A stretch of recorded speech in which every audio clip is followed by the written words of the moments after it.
우리는 성경을 통해 하나님이 어떤 분인지를 아는 것이 중요합니다. 성경이 말씀하는 하나님은 어떤 분입니까? 하나님은 주권자이십니다. 주권자 하나님은 계획을 가지고 계시고 또 그 계획을 반드시 이루시는 분입니다. 아브라함을 예로 들어 생각해 봅시다. 하나님께서는 75세의 아브라함을 불러 너로 큰 민족을 이루고 복의 근원이 되게 하겠다 계획을 말씀하십니다. 그러나 그 계획은 이루어지지 않는 것처럼 보입니다. 아브라함은 175세의 나이로 죽었는데 그때까지 아브라함이 본 약속의 후손은 에서와 야곱이 전부였습니다. 하나님이 말씀하신 큰 민족을 보지 못했습니다. 그러나 출애굽기 1장 7절은 이스라엘 자손은 생육하고 불어나 번성하고 매우 강하여 온 땅에 가득하게 되었더라 말씀합니다. 믿음의 사람 아브라함에게 하셨던 그 약속은 400년이 지난 후 이루어졌습니다. 하나님은 계획하신 것을 반드시 이루시는 분이십니다. 뿐만 아니라 주권자 하나님은 자신의 계획을 이루기 위해 스스로 일하시는 분이십니다. 아브라함은 하나님의 계획이 이루어지지 않자 그 이유가 이미 늙은 자신의 아내 때문인 줄 생각합니다. 그래서 젊은 여인 하갈을 통해 하나님의 계획을 이루려고 했습니다. 그러나 하나님은 이것을 기뻐하지 않았습니다. 하나님은 90세의 늙은 여인, 정상적으로는 출산할 수 없는 사라를 통해 그 계획을 이루셨습니다. 하나님은 인간이 이해할 수 없는 당신만의 방법으로 그 계획을 이루어 가십니다. 하나님은 자신의 계획을 위해 스스로 일하시는 분입니다. 그런데 우리는 신앙생활을 하면서 성경이 말씀하시는 하나님과 우리 자신이 삶에서 경험하는 하나님 사이에 큰 괴리감을 느낍니다. 성경에서 하나님은 믿는 자에게 나타나 자신의 계획을 말씀하십니다. 그리고 그 계획을 이루기 위해 스스로 일하십니다. 때론 기적도 사용하십니다. 그러나 오늘 우리의 현실은 어떻습니까? 오늘 우리 역시 나 자신에 대한 하나님의 계획을 알고 싶습니다. 그래서 기도합니다. 하나님, 하나님의 뜻은 무엇입니까? 하지만 하나님의 대답은 들리지 않는 것 같습니다.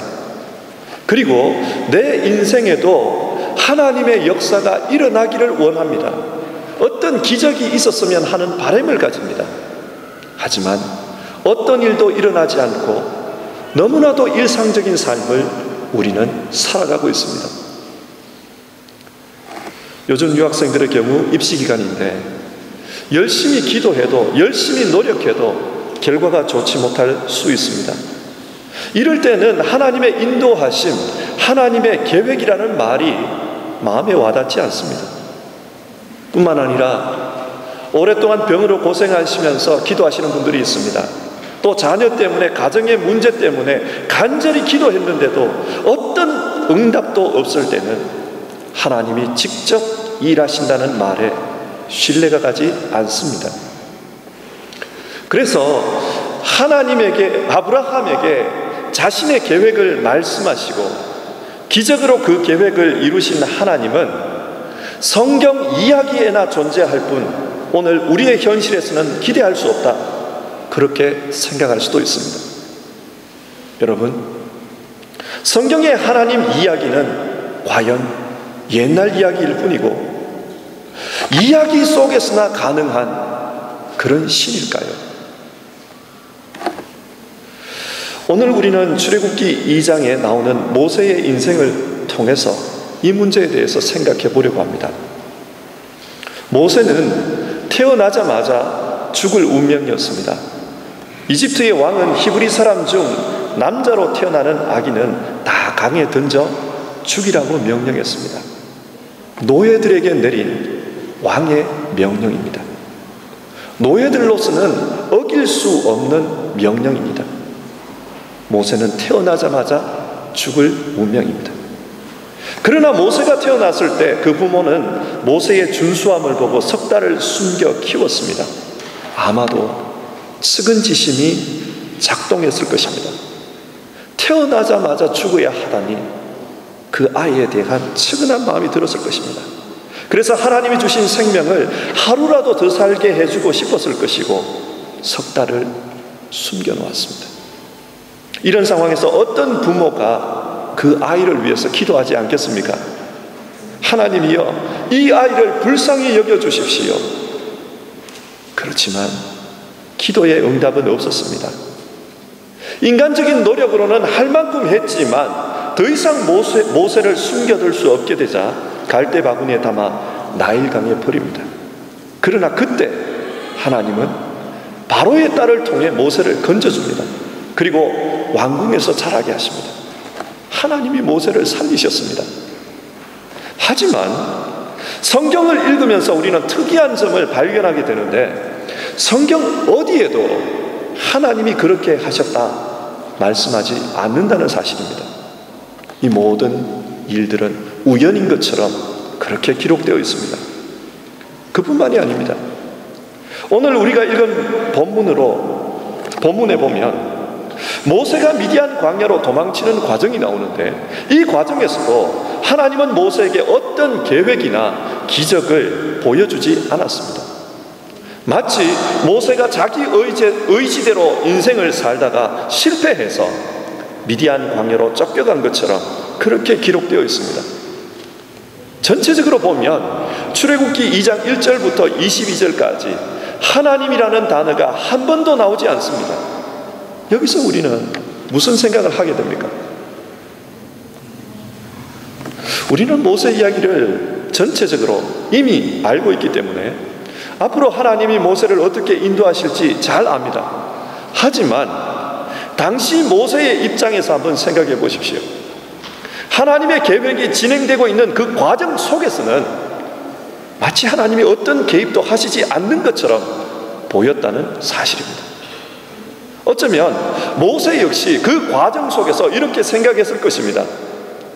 아브라함에게 자신의 계획을 말씀하시는 하나님은 옛날에나 있었다. 그러나 지금은 모르겠다.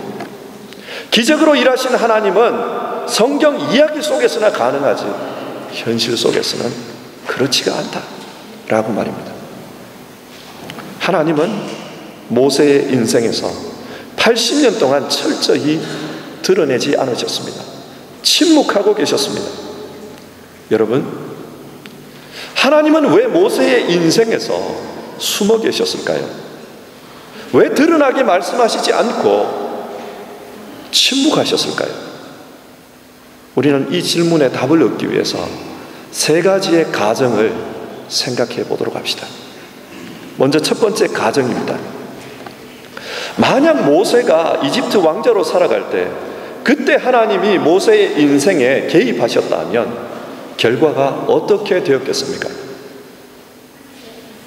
본문 11절과 12절입니다.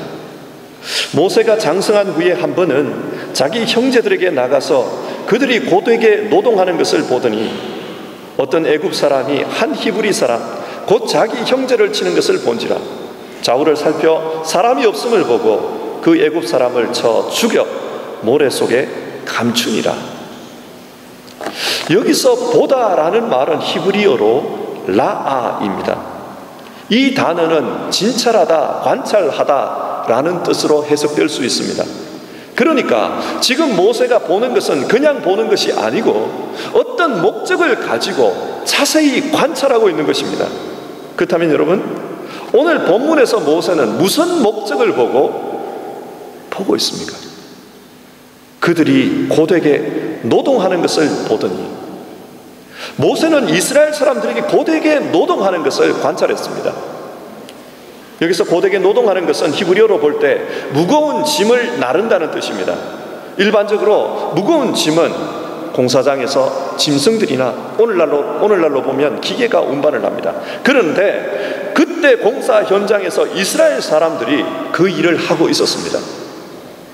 설계와 작업 진행 등 중요한 일은 이집트 사람들이 하고 있었고, 히브리인은 단지 소나 짐승들이 해야 하는 일을 대신하고 있었던 것입니다. 여기서 모세가 관심을 가지고 쳐다보는 것은 이런 노동의 문제입니다. 너무나도 비인간적인 노동의 현장을 보았습니다. 모세는 왕자의 지위를 이용해서 이 비인간적인 노동 문제를 해결하고 싶었던 것입니다. 그리고 또 모세가 무엇을 봅니까? 어떤 애굽 사람이 한 히브리 사람 곧 자기 형제를 치는 것을 본지라. 여기서 치다라는 단어는 히브리어로 낙하인데요, 이 낙하는 전쟁에서 적군을 도륙한다라는 뜻입니다. 그러니까 이집트 사람들은 히브리인을 짐승 취급했을 뿐만 아니라 전쟁터에서나 사용할 그런 폭력으로 강제 노동을 시키고 있었던 것입니다. 여기에 모세가 화가 났습니다. 그래서 살인까지 하고 말았습니다. 지금 모세의 관심은 비인간적인 노동의 문제입니다. 그런데 하나님의 계획은 모세의 관심과 차이가 있었습니다. 비인간적인 노동 문제를 해결하는 것도 굉장히 중요합니다. 그러나 하나님은 지금 모세에게 다른 계획을 가지고 있었습니다. 창세기 15장에서 하나님은 아브라함에게 하늘의 별과 같이 많은 후손을 약속하셨습니다. 그리고 이 약속이 이루어지기 위해서는 거쳐야 할 과정이 있었습니다. 너는 반드시 알라. 내 자손이 이방에서 객이 되어 그들을 섬기겠고 그들은 400년 동안 네 자손을 괴롭히리니 그들이 섬기는 나라를 내가 징벌할지며 그 후에 네 자손이 큰 재물을 이끌고 나오리라. 하나님의 계획은 이스라엘 백성이 가나안 땅으로 돌아오게 하는 것이고 이를 위해 모세를 선택했습니다. 하지만 모세는 아직 하나님의 계획에 대해서 전혀 인식을 못하고 있습니다. 이런 상황에서 하나님은 침묵하셔야만 합니다. 모세의 계획은 실패해야만 합니다. 만약을 가정해 보십시오. 만약 모세가 계획하고 행하는 일이 모두 잘 되었다면 어쩌면 모세는 한평생을 노동운동가로 살았을 것입니다. 계속해서 노동 문제에 집중했을 것입니다. 그리고 하나님의 계획이, 자신을 향한 하나님의 계획이 노동 문제라고 확신했을 것입니다. 따라서 모세의 실패는 하나님의 계획이 무엇인지를 알아가는 과정이었습니다. 그 계획에서, 자신의 계획에서 실패함으로 말미암아 하나님의 계획이 이것이 아니다라는 것을 모세는 찾아갈 수 있었습니다. 두 번째 과정입니다. 만약 모세가 왕자로 살아갈 때 하나님이 구원 계획을 자세히 말씀해 주셨으면 어땠을까요? 권세가 있을 그때에 나는 너에게 이런 계획을 가지고 있다 말씀해 주셨으면 더 좋지 않았겠습니까? 본문 13절과 14절의 말씀입니다. 이튿날 다시 나가니 두 히브리 사람이 서로 싸우는지라 그 잘못한 사람에게 이르되 네가 어찌하여 동포를 치느냐 하매 그가 이르되 누가 너를 우리를 다스리는 자와 재판관으로 삼았느냐. 여기서 히브리 사람이 모세에게 하는 말을 유심히 살펴봅시다. 모세는 히브리인들을 위해서 노동운동을 하고 있습니다. 그런데 히브리인들은 모세에게 누가 너를 우리를 다스리는 자와 재판관으로 삼았느냐 그렇게 말합니다. 여기서 다스리는 자는 히브리어로 우두머리, 지배자를 의미합니다. 그러니까 히브리 사람이 지금 모세에게 하는 말은 지금까지 이집트 왕궁에서 산 이집트인 주제에 네가 노예로 사는 우리에 대해서 뭘 안다고 간섭하느냐. 너는 우리의 삶을 모르지 않느냐. 네가 히브리인이냐. 그러니까 너는 우리의 지도자가 아니다. 그렇게 말하고 있는 것입니다. 히브리 사람들은 모세를 이집트인으로 보고 있었습니다. 이것이 이스라엘 백성들이 당시 모세에 대해 가지고 있던 생각입니다. 이런 상황에서 하나님께서 모세를 이스라엘 민족의 지도자로 사용하실 수가 있겠습니까? 결국 하나님께서 선택할 수 있는 길은 하나입니다. 모세를 이스라엘 백성들과 똑같은 사람으로 만드는 것입니다. 그래서 이스라엘 백성들을 이해할 줄 아는 사람으로 만들어야만 합니다. 이를 위해 하나님은 모세를 미디안 땅으로 쫓아 보냅니다. 인간적으로는 미디안에서의 모세의 생활에 동정이 갑니다. 모세는 백성의 지도자가 되기 위해 왕궁에서 교육을 받은 엘리트입니다. 그런데 지금 모세는 양들의 지도자, 즉 양치기로 살아갑니다. 창세기 46장을 보면요, 애굽 사람들은 목축을 가정이 여기니이다, 요셉의 말이 나옵니다. 그렇다면 이집트 왕족으로 살았던 모세 역시 목축이 가증하다고 생각했을 것입니다. 모세는 회의가 생겼을 것입니다. 목축을 하고 있는 자신의 모습을 보면서 인생의 회의를 느꼈을 것입니다. 내 운명이 왜 이런가? 차라리 왕궁으로 들어가지 않았다면, 그래서 내가 교육받지 않았다면 적어도 이런 답답함은 느끼지 않았을 텐데, 지금 내 꼴이 이게 뭔가? 배울 만큼 배운 사람이, 이집트의 최고 엘리트가 가장 천박한 양들이나 몰고 다니고 있다니 이게 뭔가? 그래서 모세는 자신의 인생을 게르솜이라고 불렀습니다. 여러분, 게르솜이 무엇입니까? 22절을 보면 게르솜이라는 말은 나는 이 땅에서 아무런 권리도 없고 아무것도 할 수 없는 철저한 아웃사이더이다, 나그네일 뿐이다, 그런 뜻입니다. 하나님에게는 이 게르솜의 인생이 중요했습니다. 그래야 모세가 진정 그 백성을 이해할 줄 아는 지도자가 되기 때문입니다. 민수기 12장 3절을 보면 이렇게 말씀합니다. 모세는 땅 위에 사는 모든 사람 가운데서 가장 겸손한 사람이었더라. 하나님은 게르솜의 인생을 통해 모세를 이집트의 노예들마저도 공감하는 가장 겸손한 사람으로 만들었습니다. 만약 모세가 게르솜의 인생을 살지 않았다면 이것은 불가능합니다. 그리고 그때 너가 미디안으로 가야 한다라고 말씀했다면 모세는 아마 미디안으로 가지 않고 다른 길을 찾았을 것입니다. 그렇기 때문에 하나님은 모세가 미디안으로 가는 동안, 또 모세가 미디안에서 사는 동안 철저히 침묵하셨습니다. 그를 게르솜이 될 때까지 내버려 두셨습니다. 세 번째 가정입니다. 그런데 왜 하필이면 이 게르솜의 기간이 미디안 광야에서 40년일까요? 만약 모세가 첫 아들을 낳고 내 인생은 게르솜이 되었습니다, 그렇게 고백할 때, 그때 즉시 하나님께서 모세를 불러 이스라엘의 지도자로 세우셨다면 시간을 좀 더 아끼지 않았겠습니까? 그런데 왜 긴 시간이 지난 이후에 드디어 자신의 음성을 들려주시는 것일까요?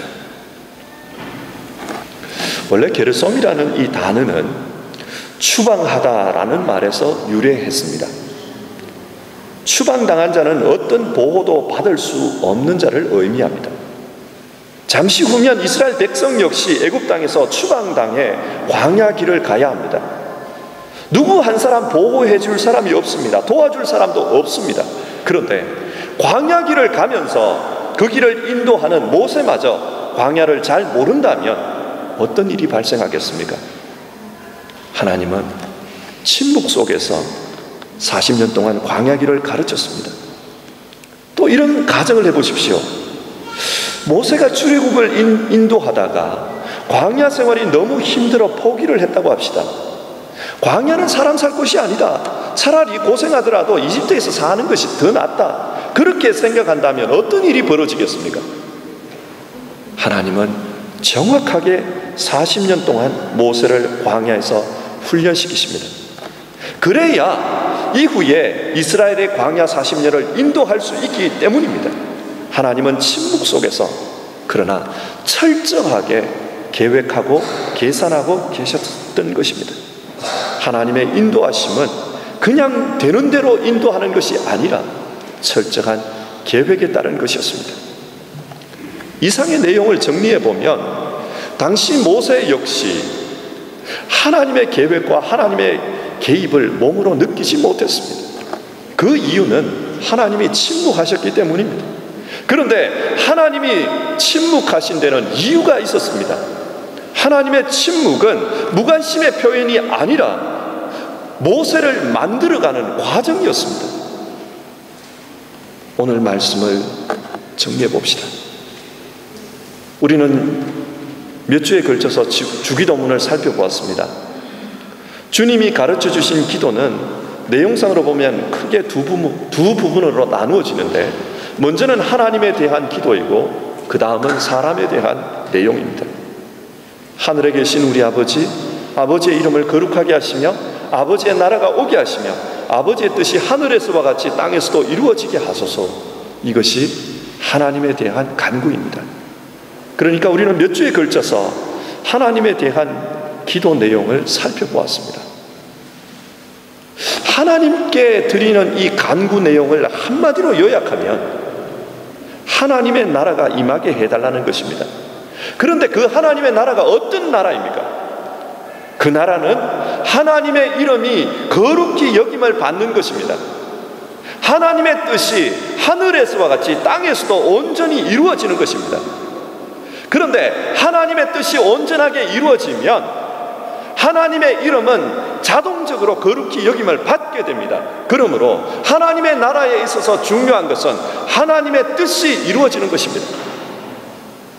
오늘 우리는 하나님의 뜻이 이루어지기를 기도합니다. 그런데 문제는 우리 개인을 향한 하나님의 뜻이 보이지 않는다는 사실입니다. 하나님이 무엇을 원하시는지 알 수 없고 또 열심히 노력한 일들이 잘 풀리지 않는다는 것입니다. 왜 이렇게 잘 풀리지 않는가? 하나님의 뜻을 알 수 없다는 것입니다. 이런 현실 속에서 성경이 말씀하는 하나님의 이야기는 단지 책 속에 나오는 이야기로만 느껴지기 쉽습니다. 바울 사도는 이런 인생을 하나님의 작품이라고 말했습니다. 사실 바울 개인의 삶을 본다면 그는 이방인의 사도로서 위대한 하나님의 작품입니다. 기독교 역사에서 그렇고 서양 역사에서 바울의 역할은 분명히 하나님의 작품으로 인정받을 만합니다. 그런데 하나님께서 그를 어떻게 작품으로 만드셨습니까? 그가 헬라인의 선교사로 그를 헬라인의 선교사로 세우기 위해 헬라 땅에 태어나게 했습니다. 지적인 헬라인, 지적인 로마인에게 복음을 전하기 위해 지식 교육을 받게 했습니다. 2세로서 이방 땅에 태어나 수름당할 때 통하지 않는 말들을 배우면서 그렇게 살아갈 때 하나님은 철저히 침묵했습니다. 유대 땅에서 율법을 배우고 바리새인으로 살아갈 때에도 하나님은 인도하시는 것 같지 않았습니다. 뿐만 아니라 이것이 내 인생의 비전이다. 그래서 그리스도인이 된 이후에 그때에도 하나님 분명하게 보여주지 않았습니다. 오히려 더 낮은 삶으로, 더 낮은 곳으로 인도해 가셨습니다. 그는 핍박받는 선교사였고 육체의 질병을 가진 불쌍한 사람이었습니다. 그래서 하나님 앞에 애통해하며 기도합니다. 그러나 하나님의 응답은 내 은혜가 네게 족하다, 그렇게만 말씀하십니다. 하나님의 작품은 이 과정을 거쳐서 만들어집니다. 예수님이 말씀하십니다. 누구든지 나를 따르려거든 자기를 부인하고 자기 십자가를 지고 나를 따르라. 하나님은 예수님과 함께 십자가에서 죽는 과정을 통해 작품을 만들어 가십니다. 그러면 여러분, 하나님은 왜 이런 십자가의 과정을 요구하시는 겁니까? 에베소서 2장 10절은 이렇게 이야기합니다. 하나님께서 이렇게 미리 준비하신 것은 우리가 선한 일을 하며 살아가게 하시려는 것입니다. 하나님께서 이렇게 준비하신 이유는 앞으로 살아갈 일에 필요하기 때문이라고 말씀하십니다. 하나님의 계획이 실현되기 위해서는 이런 과정이 있어야 한다는 말씀입니다. 여러분, 기억합시다. 하나님은 우리 모두에게 계획을 가지고 있습니다. 신학은 이것을 예정이라고 합니다. 그런데 하나님의 예정은 내가 생각하는 계획대로 되어지는 것이 절대 아닙니다. 성경은 말씀합니다. 사람이 마음으로 자기의 길을 계획할지라도 그 걸음을 인도하시는 자는 여호와이시니라. 하나님은 하나님의 방식대로 자신의 작품을 만들어 가십니다. 그리고 그 계획이 성취되게 하십니다. 어쩌면 독일 땅에서 경험하는 지금 우리의 현실도 하나님의 작품이 되어져 가는 과정 중에 있는 것입니다.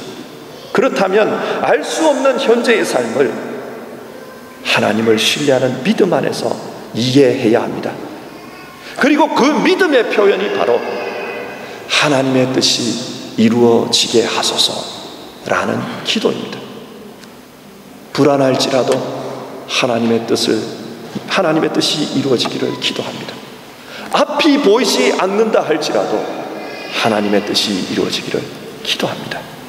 그런 기도 가운데 우리의 걸음을 인도하시는 하나님은 발견될 것입니다. 여러분, 하나님의 뜻이 이루어지기를 기도하며 삽시다. 기도하겠습니다.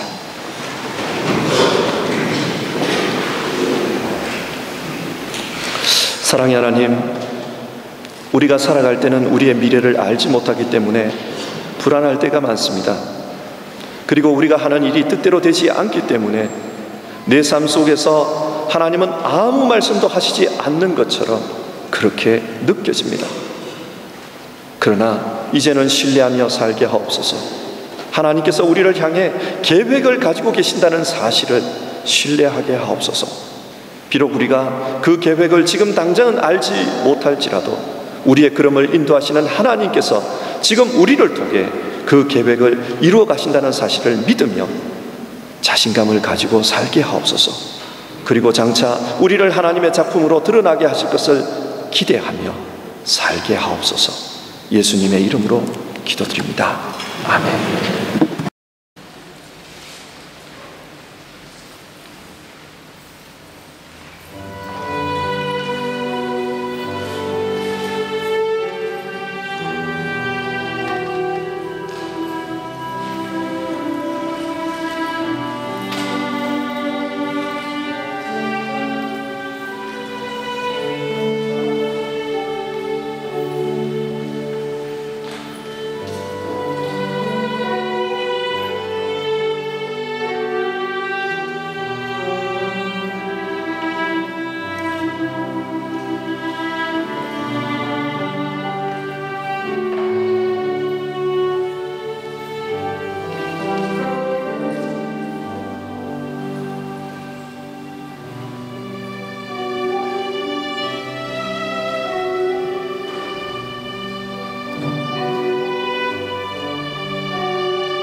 이 사람은